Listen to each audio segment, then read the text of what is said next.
Hello, I've had a few inquiries about what interior I use for my MST, but before we get into that, I'd like to say a big thank you to Pete Wiley for the advice about putting a sock over my microphone to help with the audio on my videos. I've now done that and hopefully this will make a vast improvement. Okay, so on with the video. The interior. Well, basically, I used an idea I saw on Mateo's channel and made my own. I started with a basic dashboard, and for this I used a piece of plastic and I scored some cuts in it with a knife and folded along those cuts to form the shape of a basic dash. Then I taped it into the cab. I apologise for the poor quality photo. It was difficult getting a picture through the window without the light reflecting. This is the top of the dash, and this is where your dials and steering wheel would go. For the seats I bought these. You get 2 seats and a centre console, and it's all hard plastic, and it comes in the brown and grey colours you see here.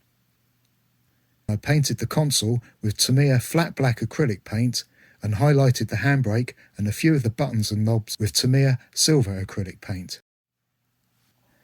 To mount them in the cab, I used this sheet of wire mesh, which I bought at a local hardware shop. For those of you who are in the UK, it was from B&Q.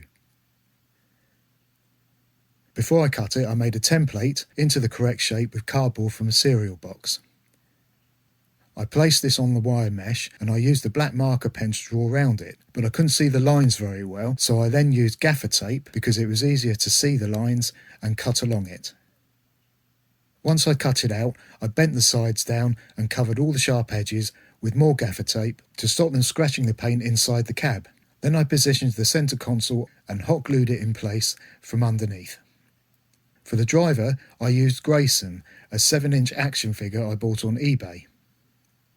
Before I hot glued him onto one of the seats, I had to remove his legs below his knees so he would sit correctly when the seat was put on the platform. For the steering wheel, I used a spare I had from an old axial Wraith parts tree, and for the steering column, I cut out a piece of that parts tree and glued it into the steering wheel. Then I slid the seats back onto the centre console.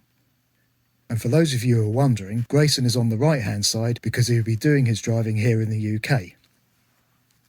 So now it was time to fit the interior into the cab. Before I did this, I put some gaffer tape on the inside of the cab to add more protection against scratching. I then fixed the interior to the sides of the cab using gaffer tape on the folds of the wire mesh of the platform. And here's Grayson in his new ride looking very happy. And the gaffer tape holds everything nice and secure as seen in this clip of its first run.